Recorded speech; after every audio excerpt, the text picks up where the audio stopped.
Howdy, folks. It's me, Sako of Sako and the Moon, and welcome to season 5. It's going to be super great. Also, I have a guest for this opening into our 5th season, and Moon is MIA, but hopefully he will join at some juncture during the show. And you should meet my guest, Dr. AC. Hello, Sako. So good to see you. Welcome. Thank you. I promise I didn't steal Moon. Like, I don't have him somewhere. Okay. Not hiding him in small jars under your bed or anything like that. Sako with anybody, even your co-host. But yeah, thank you so much for having me on. And congratulations on season 5. Oh, thank you so much. Thank you for joining me. I would like to give you a couple of seconds to introduce yourself to the audience, and away you go. Awesome. Well, hello, everybody. It's a pleasure being here. Thanks again to Sako and the Moon for having me on. My name's Aaron Christensen, and I host a blog and a podcast and a YouTube channel called Horror 101 with Dr. AC. That is born of a book that I edited back in 2007 called Horror 101, the A-List of Horror Films and Monster Movies. And the idea behind the whole Horror 101 thing was that when I was growing up, I'm, as you can tell from my vintage, I'm of a certain age. And so I grew up with like Saturday night creature features, and we had horror hosts and we had TV programmers and things like that would kind of continually feed us a diet of the essentials, the things we needed to see or the things that they wanted us to see. Right. And that was super convenient. But I feel like as we started to move into this age of instant access, where we're all kind of making our own choices and we're not necessarily having things curated for us, it was in talking to younger horror fans, I was finding that a lot of them hadn't seen the classics. They were perhaps aware of them, but certainly had not witnessed them firsthand. And I thought, okay, what would be good? How could I be a good horror fan? And that was to create this kind of horror primer where it's like, okay, here's kind of the essential horror films from the early silent years all the way through to, all through the decades to modern times, which at the time was around 1999. We stopped about there because, it was 2007. We said, well, I don't know, you can really say what's going to be essential, over the past 7 years. Certainly as we are a quarter century in, I think we can look back and go, okay, there are some fundamentals that have emerged in the new millennium that I would say are essential. But that was the basic idea behind Horror 101. The book was here. If you check out all the movies that are in this book, you'll at least have an understanding of the genre as a whole. You'll understand kind of like where we came from, what films were kind of speaking to one another, what they were responding to. And also you get a taste for sci-fi horror, universal horror, hammer horror, 70s slashers, things like that, where it's like, okay, I like that. I'm not so fond of that. I like that. And that way you kind of also can participate in the conversation. And that was kind of the most important thing to me, was I knew what it was like to feel kind of intimidated by all of these people who knew more than I did. And if you know the fundamentals, you can at least hang out in the conversation, and you can be like, oh, I know what that is. I can say, hey, I've seen that, and I've seen this, this, and this. And it allows people just to kind of have the dialogue. I think I've seen so many younger horror fans who they're either completely familiar with the now, the things that have come out recently, or they've like disappeared into the weeds and they're watching like the most obscure like Italian horror film. I'm like, yeah, but how about how about this stuff too? Yeah. That thank you so much for kind of like spearheading a project like that, because you're absolutely right. Like, I'm Generation Next, like a Oregon Trail generation, and there's a whole like genre of movies before like 1975 Sure. that I am ignorant of. And I feel like some of the movies that you uh, review comment on are a little outside my purview. So I really enjoy watching your episodes. Oh, thanks. And what first inspired you to start 101? Other than to, like Sure. make us more aware, a single film or experience that pushed you into creating a dedicated channel and podcast. Well, the book, obviously, when I published the book, I was immediately told by my publisher that I needed to create a website, and I was kind of like, "Wait, I'm like the reason I wrote a book is because I'm not an online person." Yeah. But so that kind of was born of necessity. So I Uh-huh. created a website of some reviews and things like that I'd written, and then from there the blog was created, and I was reviewing movies on the regular basis. And at some point, I just realized I was spending so much time alone, so much time watching the movies alone, reviewing the movies, posting the movies. It's so different. But what I was missing was the conversation, like what we're having here. Yeah. And so I thought, well, what would be a way to do that? And luckily, I was lucky enough to be invited by a good friend of mine, Ian Simmons, who runs the podcast and YouTube channel Kicking the Seat. And Ooh. he had me on as a guest. And I went, oh, that's right. I could actually have something where I have guests come on. And that is very much in the vein of the books that I've edited, because all of the books they're compiled of different essays from different writers from all over the world, people of different ages, people of different ethnicities, people all over different countries.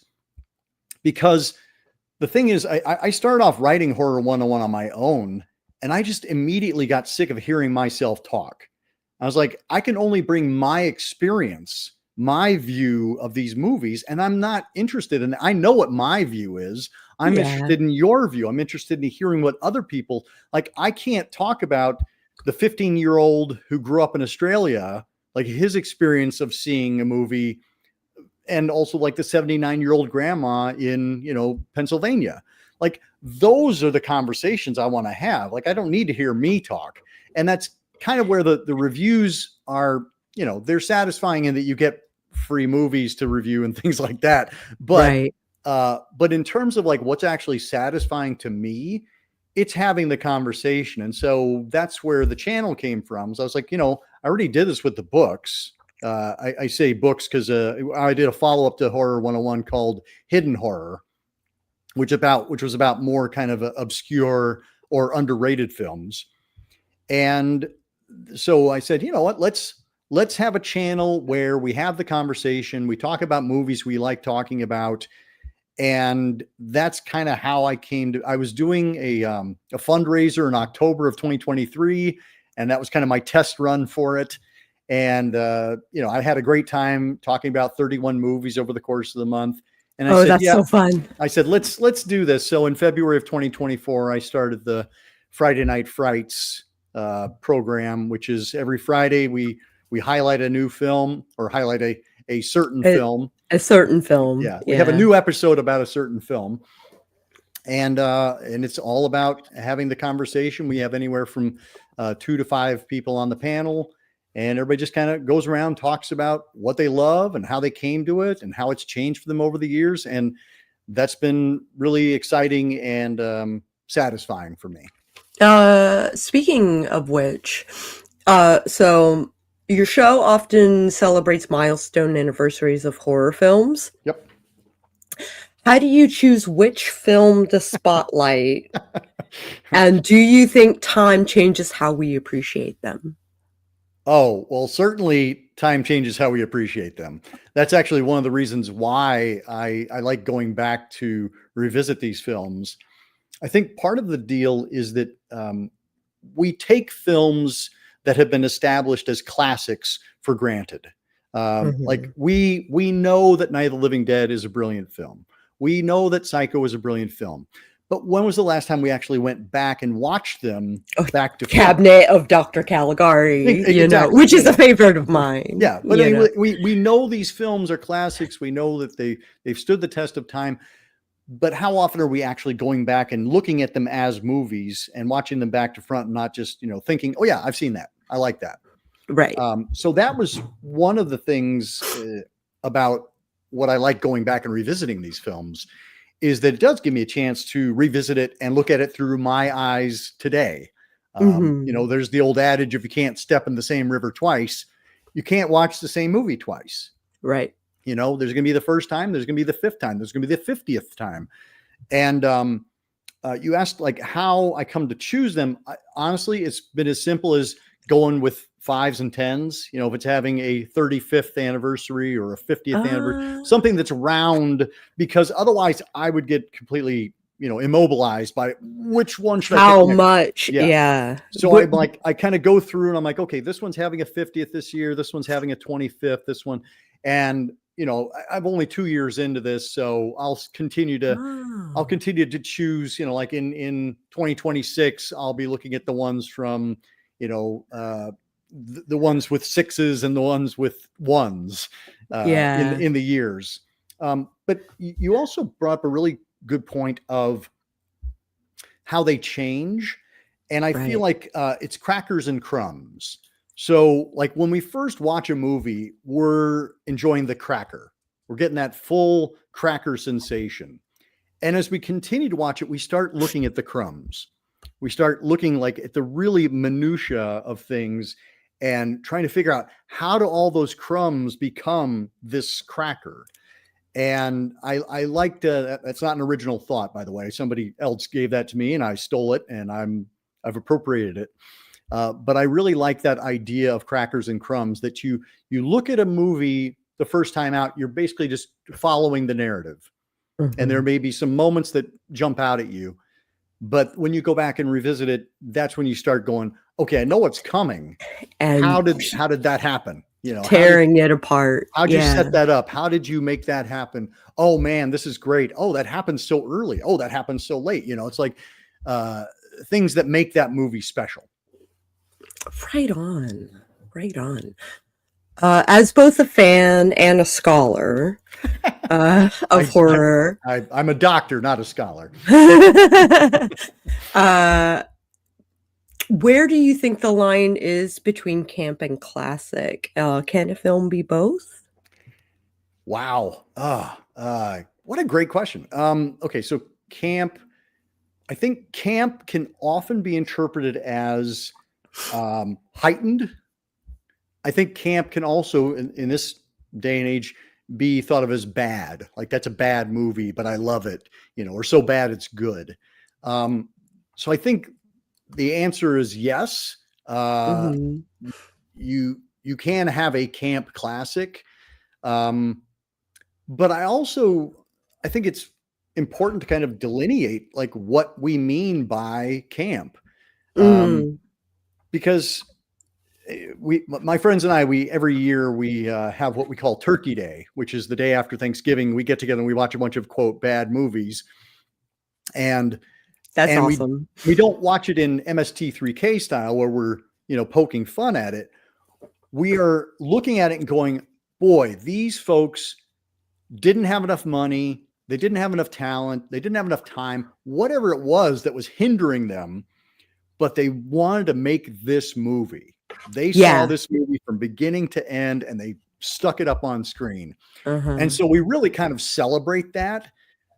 So I love what might be considered a camp classic, but I also love the fact that I haven't made a movie, so I'm not going to criticize somebody who's working with limited resources and yet, sees their vision through. Well Can I put. come back to you though? What do you think of is a camp? What's a camp movie for you? Like, do you have some Uh, examples? I a guilty pleasure of mine is Jack Frost. Sure. Okay. The camp level, and he is just so over the top Yes. that, and I just For those it who makes haven't me seen Jack, laugh. for those It who haven't make seen Jack Frost, it's a killer snowman, right? Yeah, Who yeah, has yeah. like the He's zingers like Freddy possessed Krueger. by a serial killer or something like that, right? So, It's a goofy high end idea, right? Like right. I love that concept, and it just carries through. So Aisling says, I love seeing the brain children of people, even if it turns out bad. Yep, I love the quotes. Thank you, Ainsling. There is something like that a really good, but a good bad movie does, but where it almost has its own reality that you can get lost in, even absurd. Yep. Yeah. Absurdity. Yeah. Yeah, agree 100%. I mean, and that's, we like watching, like the 50s sci-fi stuff where it's kind of cheesy. Yep, Dr. Giggles is a great one. Yeah. And I think that's it. Like you said, the guilty pleasure, and about 20 years ago, a good friend of mine was kind of like, I can't feel guilty about anything that gives me pleasure. And I'm like, Hmm. 100%, absolutely. Like if the point of a movie, or the point of me sitting down in front of a movie, is to be entertained, and I'm entertained, mission accomplished. So, Yeah. like Yeah. I Moon and I reviewed a lot of movies last season, and it was very much that. Yeah. We found that it was a bad movie, Mhm. right? But we had so much fun watching it That's right. that we had to give it 4 stars. That's right. That's right. And that's why we do our Turkey Day every year. We've been doing it for 20 years, and it is just it's the best time. Everybody comes together and they just have an amazing time watching movies that people have kind of dismissed or ignored. Yeah, yeah. I love that you give attention to some of these movies that have been lost to time, and um it is one of the reasons why why I found your show to begin with. And let's see. You've covered everything from Peeping Tom to Fulci score epics. What draws you most? Psychological horror, supernatural horror, splatter cinema. Yes. Yes. Yes. Both in life and in my movie going, I love me a buffet. Oh. I love having, and that's one of the things I love about the horror genre, is you have so much variety available to you that you don't have to be locked into just this one thing. You can be in the mood for, if we use the food as a comparison, like you can be in the mood for hot wings one day, and then you're in the mood for some ramen the other day. You're in the mood for, some good deep dish pizza. It's all there for you. That's And how I feel about, and this show kind of like prompts me to really like tear apart some of these subgenres, yeah, especially for other writers, aspiring horror authors that maybe haven't found their niche yet, that's right. you know? Well, and I think also, like, if you think about, food, uh, I love being in the hands of a master chef, Mhm. somebody who gives me something I've never tasted before or even imagined before. I was like, I didn't know you could do that with these ingredients. You talked about Fulci. We just recently talked about Fulci's City of the Living Dead, aka The Gates of Hell. And that movie, the first time I saw it, I'm like, I don't even know what to make of this. Like, this doesn't behave like any movie I've ever seen before. But it's got zombies and ghosts and gore and all the things I usually would like, but I'm so confused watching it but I went back and watched it again and again and again because it has that feel of like you're trying to figure it out. Like, why does this movie work? How did this movie even come into existence? Yeah. Yes. Excalibur from 1981 has its bad effects, but that almost makes the horror elements creepier.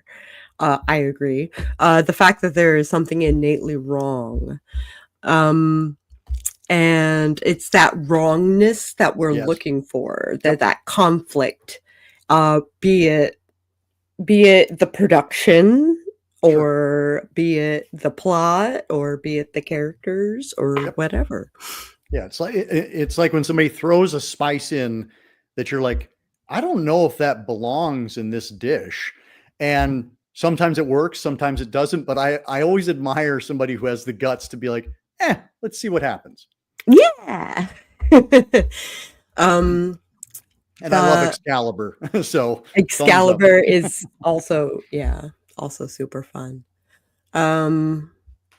Let's see. The horror community has a reputation for being incredibly passionate and supportive. Oh man. What was the Horror 101 audience, or how has the audience shaped your work? Oh wow, another great question. I feel like 100%. I feel like horror fans are the nicest people in the world. I go to conventions. They really are. And you see, families, and everybody is making room for everybody. If kids are there, they're making sure those kids are safe. Everybody's willing to hold a place in line. Like it cracks me up that people think of horror fans as like these scary people. And it's like, no. And I love it when people tell us, I'm sure you've heard this too. It's like, well, you don't seem like a horror fan. I'm like, what does that even mean? Like, I don't look like a horror fan. I'm like, I'm just with the long hair and the beard. There's the cliche, but it's like, no, it's like, horror fans are just people. Same with metalheads, like, 100%. I was at an event, we're having a party in the courtyard of a hotel, and someone drops a bottle and it shatters, and we clean it up. We're drunk, but we band together and we clean it up. And it's that consideration that I feel like people judge metalheads and horror fans unrighteously so. Yeah. Well, it's coming from a place of ignorance. It is. They're not. It feels different to them. It feels scary to them that someone could like these extreme experiences or extreme entertainment, and it feels threatening. Okay, Aisling, I hope that I'm saying your name right, but Aisling, you're my new hero. You're just awesome. Thank you for tuning in. I feel like romance readers are more demanding about what they read, and they expect more out of the authors, and they can be abrasive. Mm-hmm. But no one would say that they're scared of romance novels or rom-com, that doesn't carry that same badge of notoriety.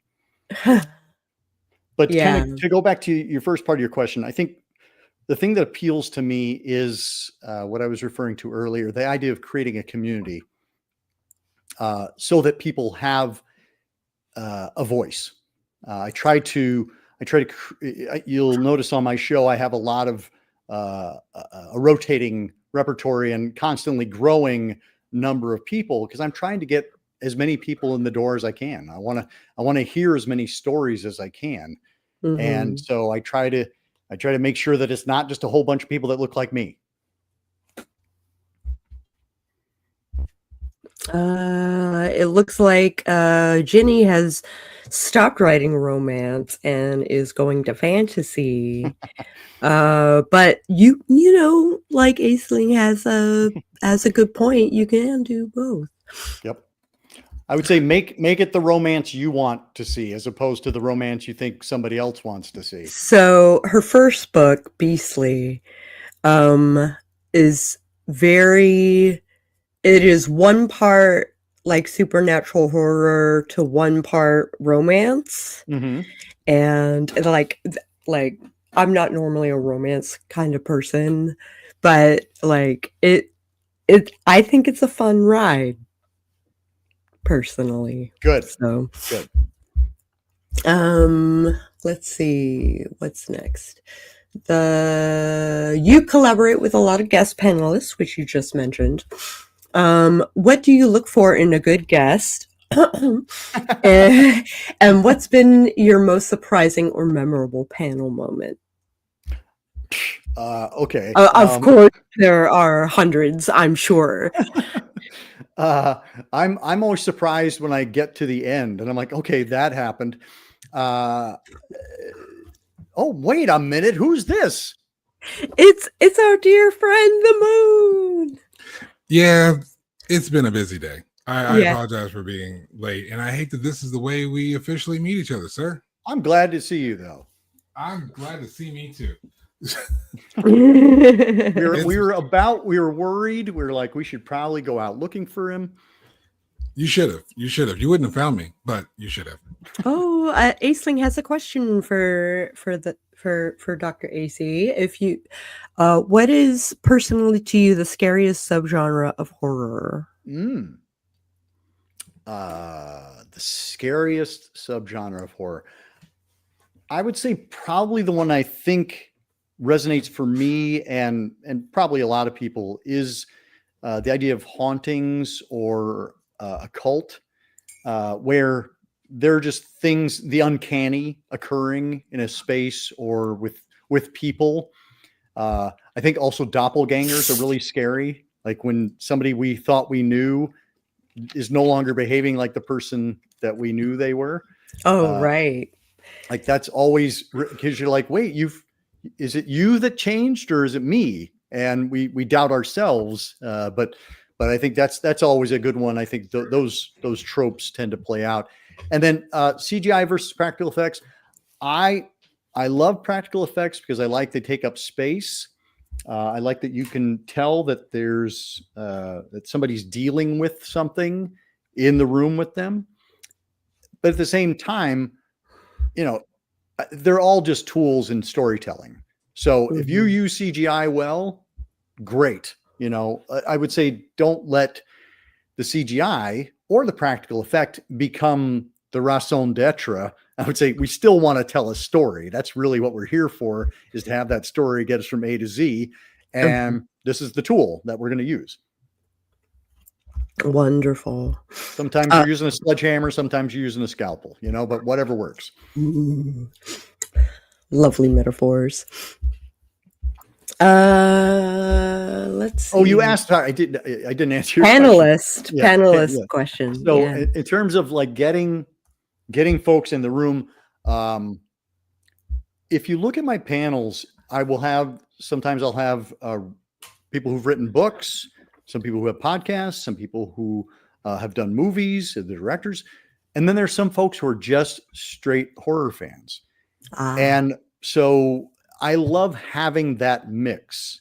It's wonderful if you're a professional, if you've turned your passion into something, but also if you have passion and a good internet connection, that's all I need. Like I need you to have. I was so close.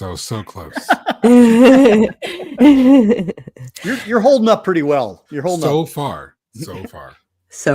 But yeah, that would be, I would say I like having I love having new folks. You know, I love having younger horror fans or people who don't normally get on panels and talk. I love having them have the opportunity. When I did Horror 101, the book, most of those people had never been published before. And that was exciting to me. I was like, well, let's get you published. You know, let's get your story out there in the world. That's so awesome. I feel like I should give like the moon a chance to talk to Dr. AC a little bit. I mean, I'm the one that's late. Like, and I apologize to both you two and the group, because of course we have a crowd today. It's not just me talking to Sako and Sako talking to me. Of course, I'm. Are you okay? That's what we really wanted. Are you okay? Yeah, I will be fine. I will. Okay. I'm the moon. I don't have a choice. I have to. It's true. You wax and you wane and you wax again. It's true. Like, I've been eternal for like ever. It's fine. I can handle the meteors. It's cool. We will just use this time for distraction from whatever it was and enjoy. Yeah, I locked the door. It's perfectly cool. Perfect. But yeah, I'm late, so I missed all the cool intro stuff. But and I would hate to ask something randomly that we've already covered. Take the risk. Take the risk. Take the risk. Yeah. Okay. What color shoes do you have on right now? I have no shoes on right now. That is the correct answer, sir. That is the correct answer. So when we got married, my wife and I we went to Hawaii. No, we didn't. we went to Hawaii, and the place where we stayed, they were like no shoes, and because of all the sand. Mm-hmm. And we were like, what a brilliant custom. I love that. So like for the 25 years we've been married, we don't wear shoes. Let me take my shoes off then. Yeah, get comfy, man. Yeah. Okay. I'm barefoot myself. So. Wonderful. I just got back in the house. So everybody's grounding. This is good. That was a good question too. I thought so. It was cool. That's why I asked it. Did we cover like your background in horror and what got you into it? No, we've just been like sharing like, recipes and things like that. We really, do you have like a peanut butter cookie? we didn't feel like talking about horror seemed appropriate, really. So. That seems like a strange. See, now I feel like I was distracted from a really good horror conversation. Have you asked any questions about the podcast you're running and how, like, why you started that show? We did. We talked about that. Basically, we covered everything. I would not everything. I would hope. I mean, come on. I like the peanut butter cookie question too. Do you have a peanut butter? Do you have like a favorite cookie recipe that you want to share with us? Sure. Actually, I'll send it to you and you can put it in the comments. Okay. Cool. All right, go ahead, Sako. You take it back. Okay. Like serious things, because I'm just here. Horror often reflects its cultural moment, right? So which era of horror cinema do you think speaks the loudest about its society and why? Okay. See, you were better off with the cookies. Yeah, I was like, this is tough. I was like, I could have like drilled you for the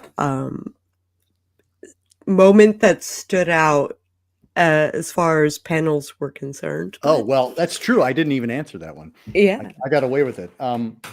We'll come back to that though. I think I might have a good one for you.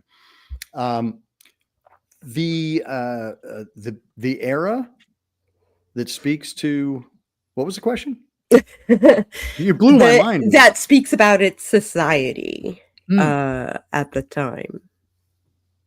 I'd say the first thing that jumps to mind is there's 2 decades. I mean, I think every decade of horror is a reflection of what's going on. I think you're absolutely right that horror is a great place for people to work in their criticisms of society and reflect on the times. I always find the 50s an interesting time because we have the Red Scare, we have fear of nuclear war and radiation in general, and some people are choosing to deal with it in a serious way. I'm thinking things like Godzilla, Invasion of the Body Snatchers, Invaders from Mars, things like that. But then what is interesting, and this very American, is that then they turn it into a big cheese ball, like radiation can make anything big or small or whatever. And it just becomes kind of cheap commercialism, which I find is also a commentary on the United States in the 50s. It's kind of like, yeah. We could all die tomorrow, but hey, let's make a giant, ant movie or a giant grasshopper movie, or, let's shrink this guy down. So I find that fascinating. And I think also just the the 70s is my favorite era of cinema in general.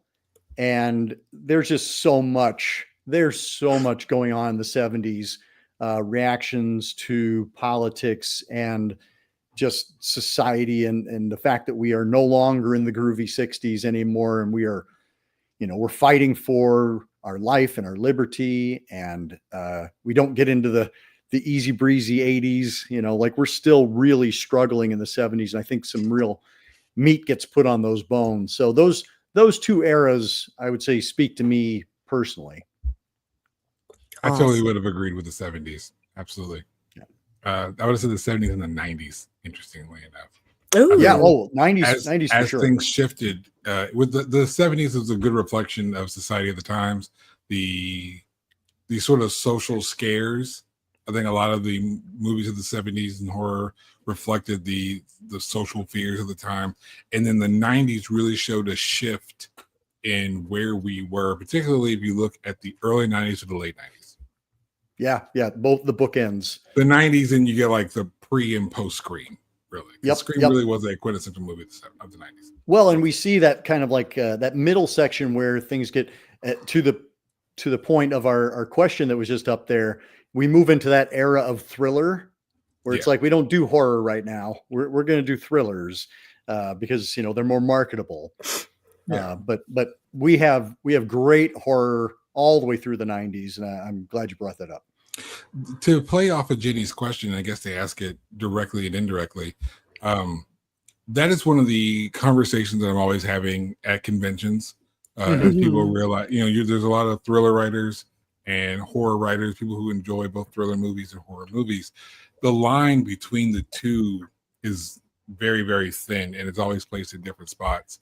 If you were going to attribute horror movie or a thriller movie, what would you say is the attributes that differentiate the two? Drawn out question of what's the difference between No. I think, and I tend to be pretty inclusive. So I'm like, whatever gets you in the pool is fine with me. But if we're going to have to draw a line, I would say there's a certain intensity level. Like there's either it goes further in the gore, or it goes further in the violence, or it goes further in the intensity of it. Thrillers are, I tend to be a little more intellectual, a little more cerebral, whereas I think horror gets a little more visceral. But again, those are kind of arbitrary. You could find plenty of thrillers that are super intense, and you could find horror films that don't have much gore in them. And you're kind of like, well, really, what makes it one or the other? Do you have? Yeah. I mean, actually, I'm gonna throw the question back to you. Do you have an answer when you're at conventions?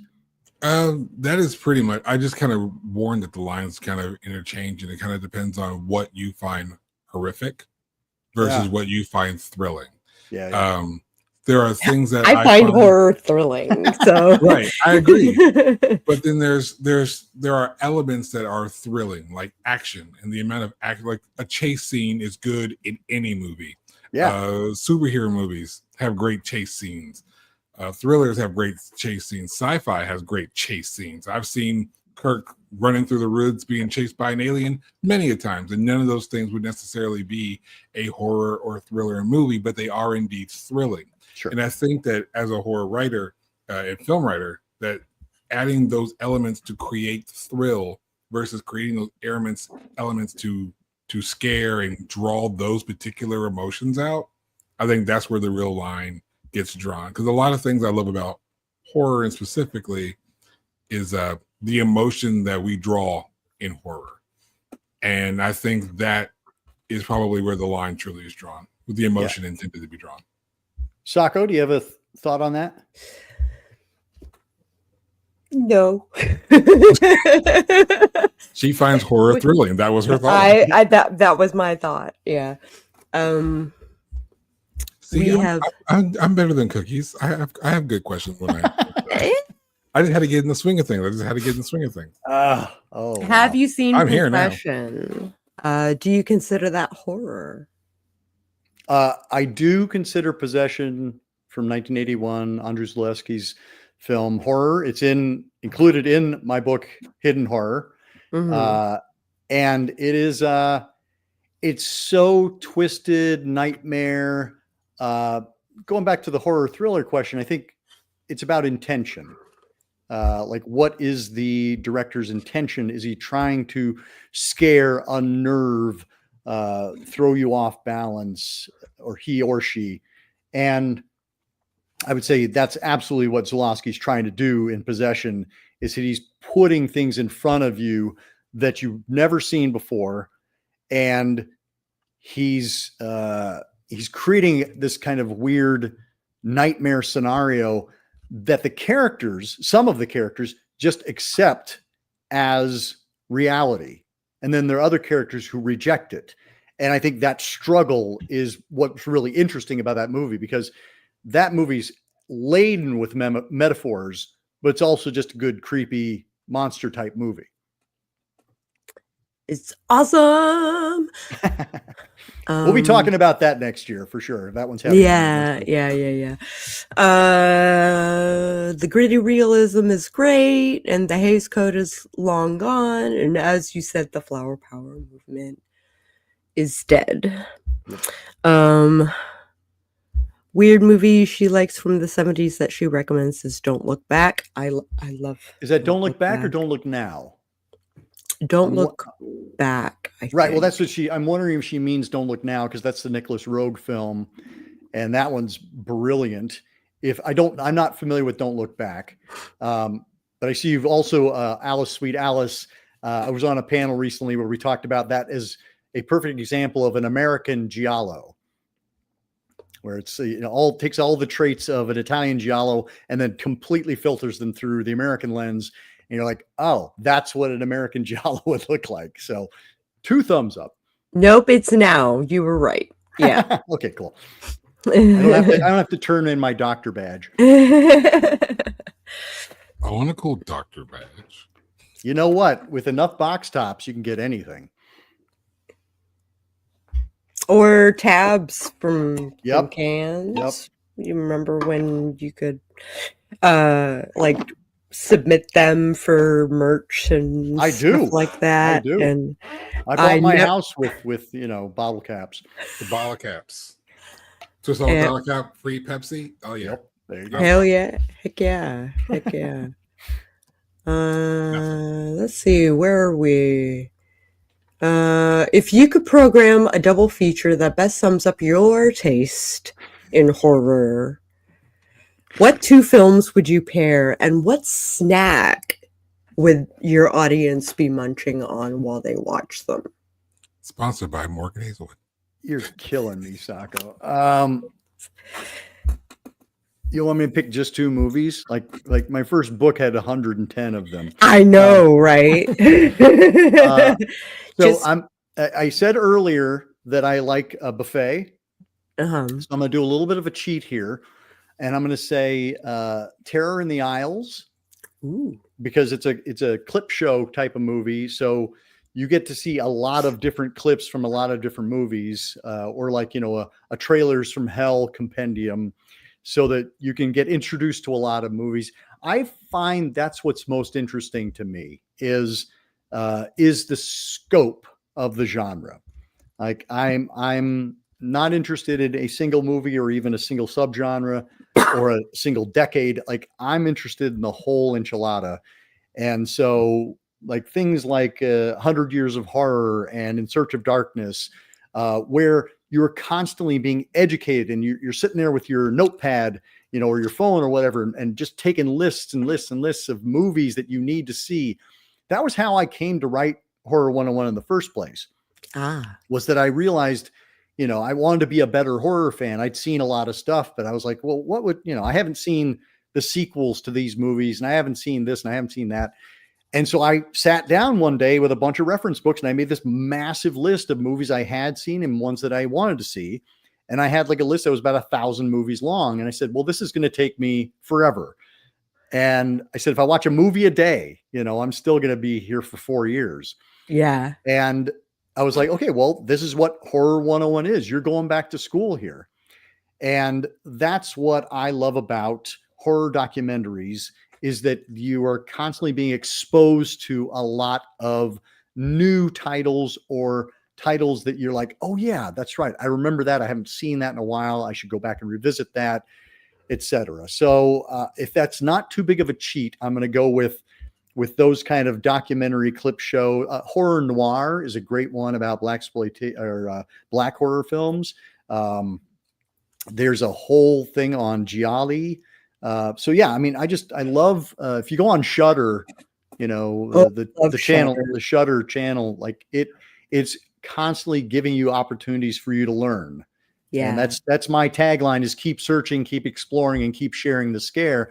Like, you need to keep looking. That's your job as a horror fan, is to not just be complacent. You need to continue pushing yourself forward, learning things, remembering things, and then you need to talk about it. You need to tell somebody else about it so that they can experience it as well.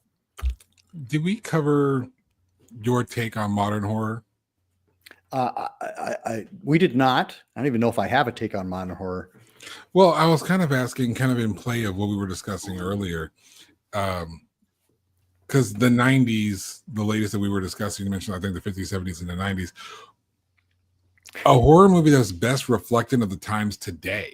Yeah. If you had to give me two movies that like horror movies of the last 10, 15 years that best describe today's times, what would those movies be for you?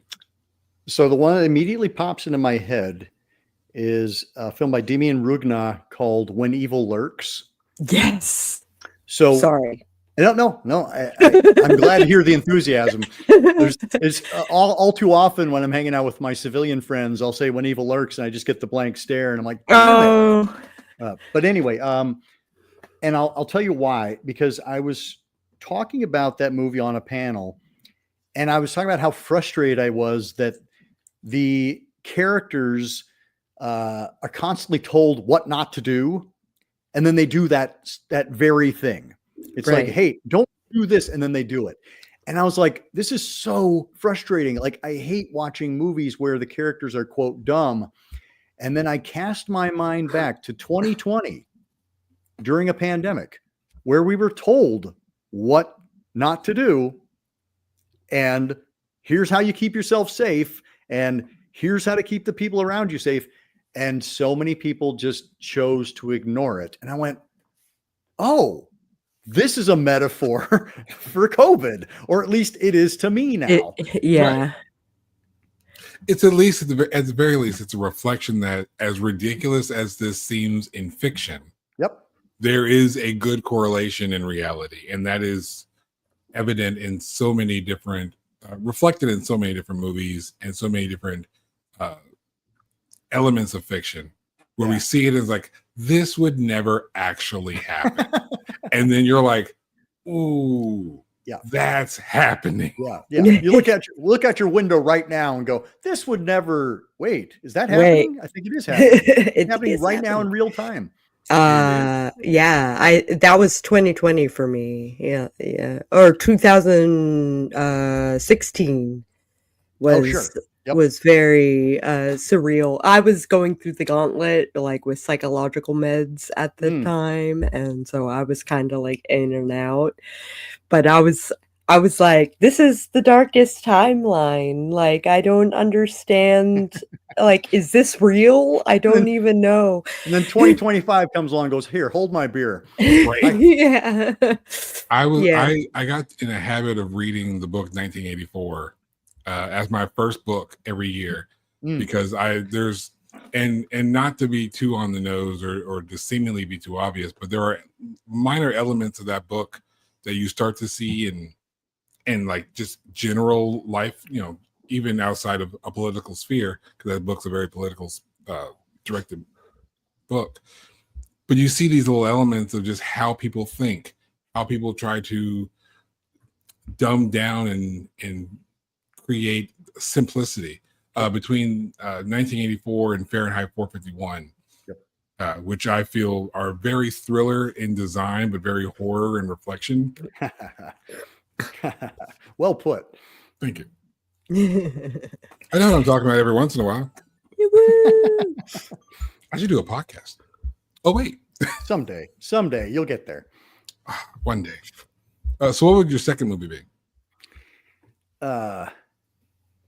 Reflecting of our times.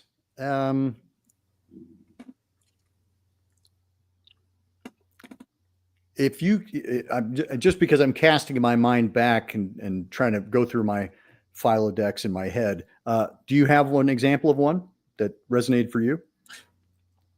I found Don't Look Up as sort of horror comedy esque. Okay. Sort of horror sci-fi comedy based, but Don't Look Up was very reflectant, especially considering when it came out in comparison to how things operate today. Yeah. I found that hilariously comparative. In my personal life, Get Out was very, very, very telling. I as someone in a biracial marriage, I found that very, very accurate. Very accurate. Yeah, that's a good one. One that just popped into my head was two films from 2014 that we covered on the show, and that is It Follows, yes, and The Babadook. Ooh. Both of those I feel like are wonderful metaphors. They're also just brilliant, scary movies. It Follows was one of those movies that gets better each time you watch it. Yep. I did not like It Follows when I first watched it. I was the same way. Yeah. But the more and more I sat with it, the more I just sat and processed the movie. Absolutely brilliant. Yeah. It is an absolutely brilliant film. Everyone wants a clamshell e-reader. And that was one of the reasons earlier when we were talking on the show. One of the things I love about doing my show is I love having other people's viewpoints because I, like you, I appreciated that film so much more at the end of our discussion because I was hearing other people. I was like, I would have never thought of that. And thank you for allowing me to see it through your eyes. Like, that's one of the things I love. Like, it's great if people watch the show, but really it's just so that I can hang out with people and be like, help me appreciate this movie even more. Right. The like-minded people, and finding your tribe. Yeah. I think I'll throw you another cheat if you'd like. Barbarian, I think, was a movie that was really, really good. And it's one of those movies that gets more appreciated the more you look at it. Yep. I finally caught up with that one last year. And I just watched Weapons last week. I haven't seen Weapons yet. Yep. I won't say anything, but I'm like, Zach Krieger. I'm on board with this guy. Cool. We're quickly approaching the end of the hour. Great. But I have 5 rapid fire questions. I'm just gonna I'll drag them out as long as I can. If you've not noticed, that's my MO. If you go over an hour, it's like perfectly fine. We're not going to get cut off. We're not going to get cut off. It's going to be fine. Well, Moon still owes us a half hour anyway. So that's true. I mean, that's fine. I mean, all right. So, number 1, favorite final girl of all time? Sally from Texas Chainsaw, because she don't stop. She just keeps going. That every time I watch that movie, I'm like, this takes place over the course of one day, but it feels like it lasts 5 years. And she constantly just keeps going and going and going and gets out, gets in the back of that truck and is on her way. It's so satisfying. And yeah, that would be my pick. Okay. First horror movie that ever scared you? I've told this one on other shows before. Gamera versus Baragon. Oh, one of my favorites. No, I'll tell you why. It's because the premise of the movie is that they go off in search of this mystical opal, and they find it down in a cave. One of the guys has the opal in his hand, and a scorpion starts climbing up his leg. And another person in the party sees the scorpion and doesn't tell him that it's crawling on his leg. As a little 5-year-old kid, I was like, wait a minute, like people don't always help each other. Like people would just rather let you die than, like help you out so that they can take your stuff. Right. That freaked me out. It was a very existential moment for me. And I remember crying and my mom's like, what are you watching? Like, this is some giant monster movie. It's not supposed to be scary. Well, it had its charm for sure. Oh man, and I love that movie, but that was one that was like going, this is We terrifying. are the orphans of Japan. We love camera. Best horror villain laugh: Freddy, Pennywise, or somebody else? Vincent Price. Ooh, 100%. That guy was always having a good time, whether he was a hero, whether he was a villain, and he knew how to laugh. So, and he's been immortalized in Michael Jackson's Thriller. So there you go. indeed. Fair point. One horror film you'd show to someone who claims they don't like horror? It is the show that is coming on tonight. Tonight's Friday night show is Jaws. People who say they don't like horror movies, I'm like, sit down and watch Jaws. Tell me that's not a horror movie, and then tell me you don't like it, because it's like one of the most perfectly crafted movies of all time. But I think it's a great gateway for people who think they don't like horror films. And I'm like, yeah, but you like Jaws. Another Spielberg is Jurassic Park. I'm like, those are horror movies, and they are also accessible to a mass public. And I feel like those are opportunities for people to get in the pool and be like, oh, well, if I like Jaws, maybe I would also like Deep Blue Sea or, Open Water or whatever.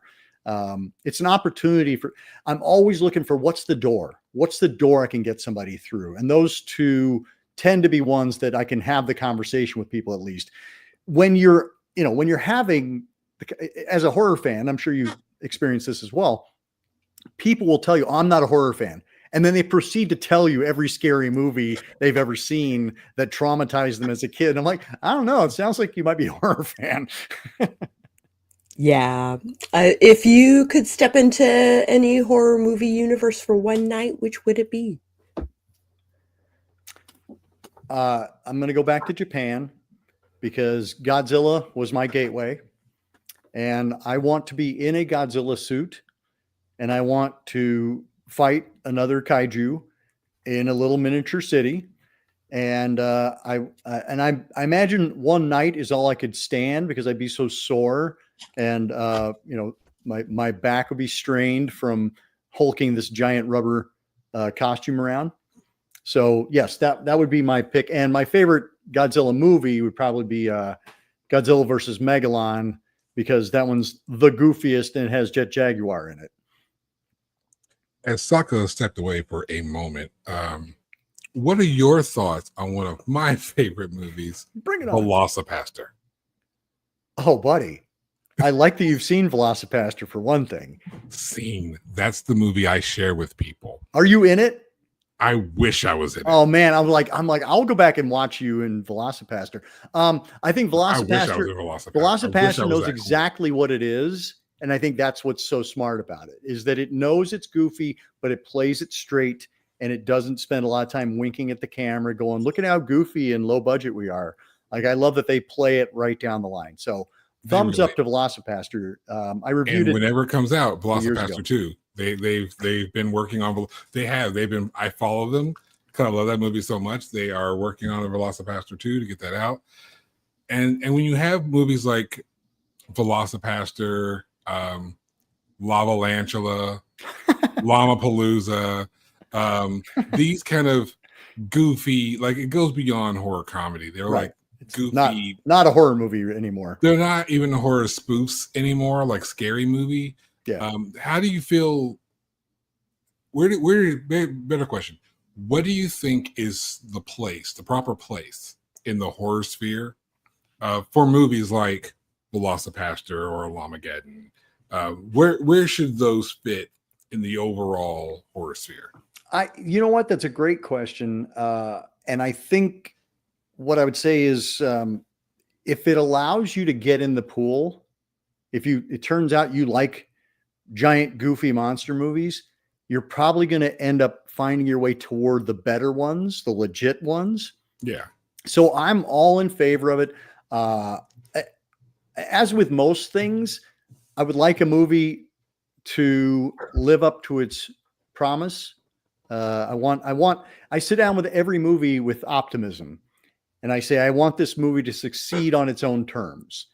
And, sometimes it does, sometimes it doesn't, or success is obviously a subjective term. Yeah. But yeah, I would say that there's absolutely a place for Ghost Shark, It's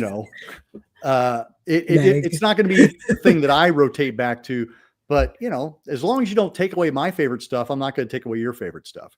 Don't yuck their yums. It's all good. Yeah. Yep. It's all good. It's all good. So we have reached the 1 hour mark. Thanks, everybody. Woo! Thank you guys for joining us. Thank you, Dr. AC, for joining us. Yeah. Looking forward to having you on my show at some point. Yeah. I'll be on time. I promise for that. Promises. Such is life. I haven't put that out yet. Yeah. And I gotta say, props to your folks chiming in and watching your live stream, folks. Great questions, great participation. We need a cool name for our fandom. We do. Hey, fandom, what do we call you? Yeah. We need a cool name. My personal audience, are the Sako knots. Nice. But I don't have a cool name for my fandom because I don't know if I really have a fandom. It keeps it simple that way. I don't have to come up with a name. I don't have one. Hi, folks. Hi, guys. Bill? So when people ask you, what's the secret to your success? I'm like, I'm not successful. That's I'll let you know when I get there. I'll let you know when that happens. Yep, this was the kicker for season 5. Next week we are interviewing Vamp Chat, Dan Cliffstein and Eva Vertrice. I'm super excited to talk to them as well. And if you haven't liked or subscribed or any of those things, please to be doing those things. Yeah, there are some buttons. I am Sako Toomey. If normally I would introduce myself in the beginning, but I was a little flustered. I wasn't even here. It's fine. I am a contributing factor. I am a horror author 3 times over, 5 times over. ? Yeah. 4 individuals in a anthology. Yeah. I remember the intro. It's been a minute, but I remember the intro. Good, because I don't. Right.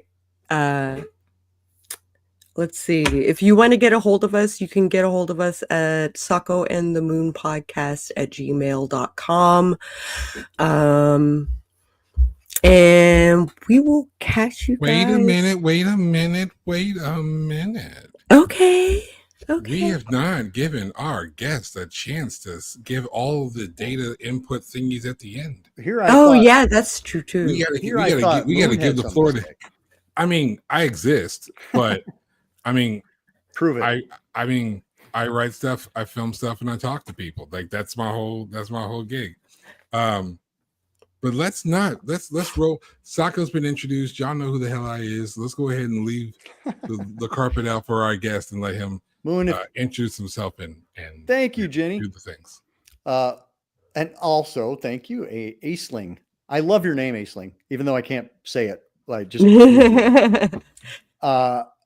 Thank you so much. And this has just been a great chat. I love, as I said at the beginning, I love having the conversation. That's really what's important to me, is meeting and connecting with people and hearing their stories and having an opportunity to kind of share the scare. So if you're interested, Horror 101 with Dr. AC is a blog. It is a podcast. It is a YouTube channel. If you Google Horror 101 with Dr. AC, you might find a couple books that I edited. It's just a big party and you're invited. So thank you all for watching, and keep liking and subscribing to Sako and the Moon, because they're awesome. Oh, thank you. Any other words, Mr. Moon? Do the things, hit the buttons, like the people, love horror, do the things. Love horror, inspire terror. Yeah. Oh, wow. You got fireworks as well. Good job. Brought to you by Apple. Brought to you by Not Apple. sponsored. Okay. And we will catch you guys next week. Yeah. Or so usually we talk about a movie. Oh, that's right. And then we talk about it on Monday. Yep. Are you interested in joining us or recommending a movie for us to watch for this first episode of this season? Oh gosh. Well, A, pressure, and B, honored. When is the show? Monday, but What time? probably we would have to discuss that off the air, I think. Okay, we'll discuss that off the air, but that's entirely possible. How about that? Okay, that sounds So great. at the very least, we'll let you choose the movie. Mhm. Have you seen Pontypool? I have not. Okay. I would watch it again. Sako's nodding. Yeah. And then the other one is Time Crimes. Okay. So those would be, and I think both of them, if I'm not mistaken, are from 2008 or 2007. So if I can find it online somewhere, I'll be. Pontypool, I think, is still on Shudder, and I think Time Crimes Netflix. on Tubi. So is it? Oh shoot! Well, that's where I watched it. Was Netflix. So but they tune stuff out all the time. So I'll keep an eye out for that. It does look like it's supposed to be on Netflix. All right. Oh. I will. Dun dun dun. Maybe Anyway. not in this country. Who knows? Thank you, Aceling, for buying Hidden Horror. I hope you dig it. Pontypool, I believe that is a town in Wales. It is. It's in Canada. Is that as the Pontypool that's in the movie? So there may be a town in Wales as well that's Pontypool. That would make sense if there's a city somewhere here and also there. Yeah, that right. would. That happens all the time. But yeah, if you haven't seen Pontypool, Moon, I would totally recommend that. So yeah. I think that's a great. Netflix, but I'll find it if it's available online. Okay, cool. And so we will see you guys on Monday, either in the morning or in the evening. Question mark. I have a very full day. But we will make it happen. And this is a good reason to hit that notification bell so that when we do go live, you'll know when it is. Smart. And have a great weekend, you guys. Watch lots of movies. Have lots of fun. And we will catch you guys next time. Adios.